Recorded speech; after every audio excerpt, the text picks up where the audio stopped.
बिस्मिल्लाहिर्रहमानिर्रहीम। अस्सलाम वालेकुम। My name is Mohammad Tayyab and you are watching education for you.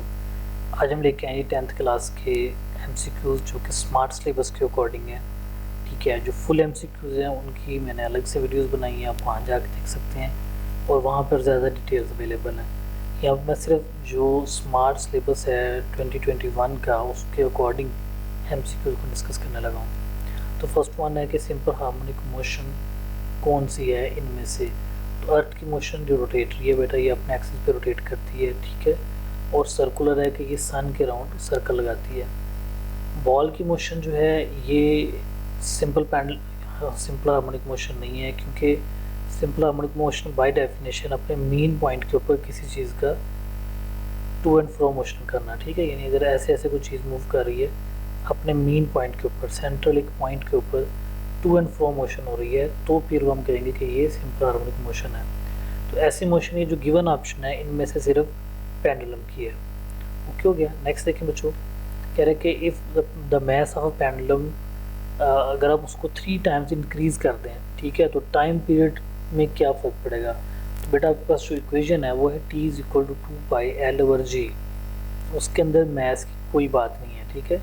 So mess will not be affected. Next में देखें कौन सा इंस्ट्रूमेंट जो है वो कह रहा है लॉन्गिट्यूडनल और ट्रांसवर्स दोनों तरह की वेव्स पैदा कर सकता है। ट्रांसवर्स और longitudinal waves you know well कि एक के अंदर जो पार्टिकल ऑफ मीडियम्स हैं वो परपेंडिकुलर होते हैं और दूसरे में जो है वो पैरेलल होते हैं, ठीक है जी। तो जो ट्यूनिंग फॉक है ये साउंड वेव्स प्रोड्यूस करता है, ठीक है। जो रिपल टैंक है ये वाटर वेव्स प्रोड्यूस करता है, यानी जिस जो आपके पास इस शेप में होती हैं बस, और ये वाला जो है ये इस तरह कंप्रेशन और रिफ्रैक्शन प्रोड्यूस करता है। Only helical spring can produce both of the waves transverse and longitudinal.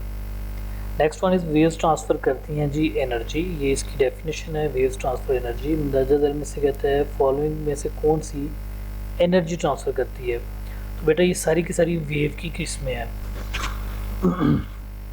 ठीक है। एक तो देखें कंडक्शन में क्या होता है, हीट ट्रांसफ़र होती है इन सॉलिड, ठीक है, from one place to another to the next one.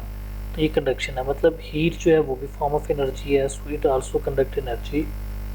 Next है जी वेव की मोशन, ये तो आपने अभी भी पढ़ा पीछे कि वेव जो है वो ट्रांसफ़र क्या करती है, एनर्जी को।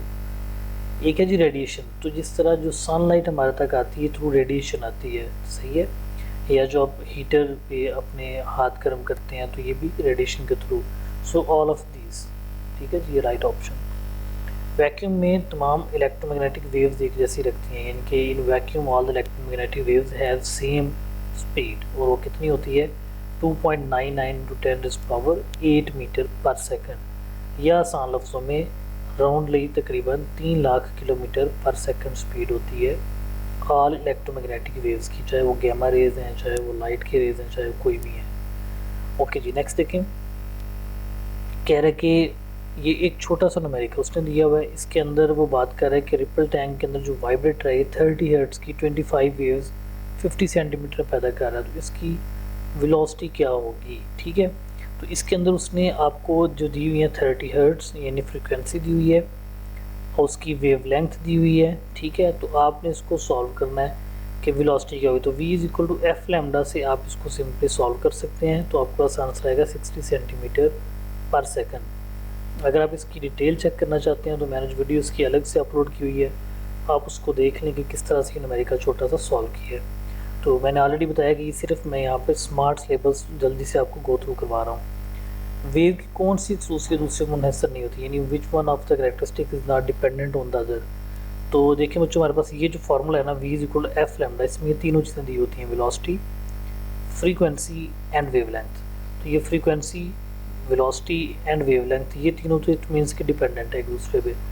एम्पलीट्यूड जो है ये इन चीज़ों पर डिपेंडेंट नहीं है। ओके हो गया बच्चों, तो amplitude is independent from all these things.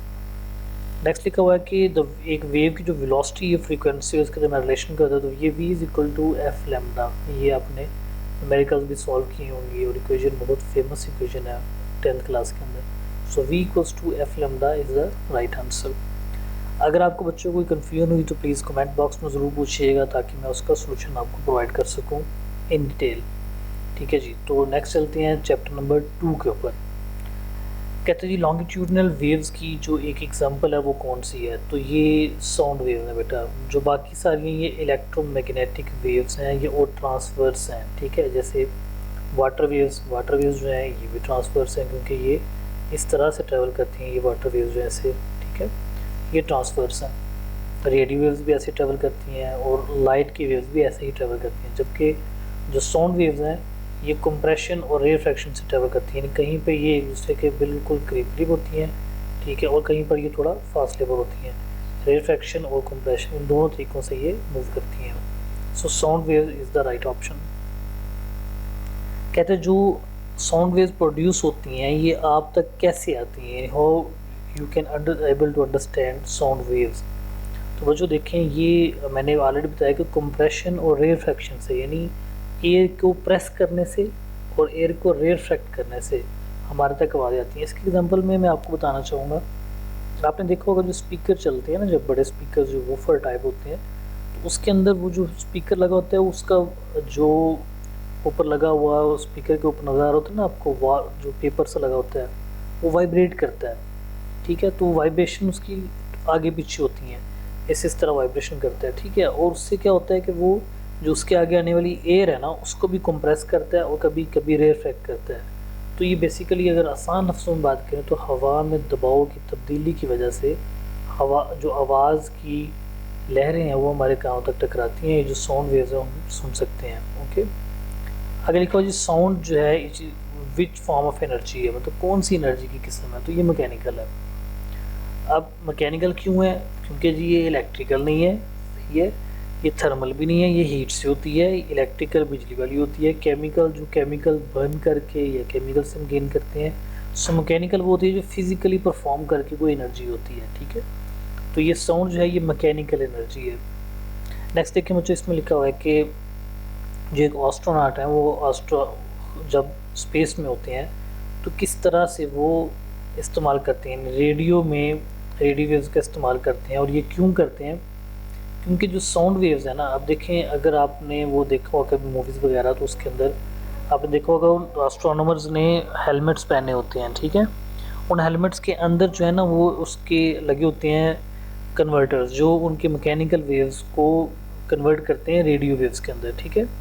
और रेडियो वेव्स में कन्वर्ट करके उन्होंने फ्रीक्वेंसी एक दूसरे की आपस में मैच की होती है, तो फ्रीक्वेंसी की वजह से वो एक दूसरे को सुन पाते हैं, ठीक है। क्योंकि वैक्यूम में एयर तो है नहीं, और जब एयर नहीं है तो फिर इसका मतलब कि एयर की ना कंप्रेस होगी, ना उसको आप कंप्रेस कर सकते हैं, ना रिफ्रैक्ट कर सकते हैं, तो फिर साउंड कैसे ट्रैवल करेगी। इसलिए फिर वो जो साउंड है उसको कन्वर्ट किया जाता है रेडियो के अंदर, और रेडियो वेव जो है वो ट्रैवल करती हैं बिकॉज दे आर इलेक्ट्रोमैग्नेटिक, उनको मीडियम की ज़रूरत नहीं पड़ती। अगर लिखा जी साउंड की जो लाउडनेस है वो किस चीज़ पर डिपेंड करती है, तो बेटा लाउडनेस डिपेंड करती है एम्पलीट्यूड के ऊपर। इसी तरह जो पिच होती है ये फ्रीक्वेंसी पर डिपेंड करती है। इंसान के लिए जो फ्रीक्वेंसी की लिमिट है वो है 20 to 20,000 हर्ट्ज़, ठीक है जी, 20 हर्ट्ज़ टू 20,000 हर्ट्ज़। ये डिफरेंट एनिमल्स की है, वो भी आप एक दफ़ा टेबल देख लीजिएगा, डॉग की कितनी है, रैट की कितनी है, डिफरेंट चीज़ों की। नेक्स्ट लिखा हो जी साउंड की जो फ्रीक्वेंसी है ये ज़्यादा होने से कौन सी मिकदार कम होगी, ठीक है। तो यहाँ पर वो सारी मिकदारें मैंने नहीं लिखी क्योंकि ये बहुत लंबा सा एमसीक्यूज़ है जिसके आने के चांसेस भी कम है, लेकिन फिर भी आप पहला और दूसरा ऑप्शन जिसमें ठीक है ना वो वाला ऑप्शन आप ट्रू करेंगे। तो जी 2 जो हमारे चैप्टर्स हैं इसके एमसीक्यूज़ कंप्लीट हो गए हैं, बाकी इंशाल्लाह हम नेक्स्ट वीडियो में कवर करेंगे। तो अगर बेटा आपको किसी चीज़ की समझ ना लगे तो please don't hesitate to ask in comment box. जैसे भी ये वीडियो लगे ज़रूर कमेंट कीजिएगा ताकि हम इसको फर्दर आपके लिए बेस्ट से बेस्ट बना सकें। अपना बहुत सा ख्याल रखिएगा, पेपर्स के लिए बेस्ट ऑफ लक।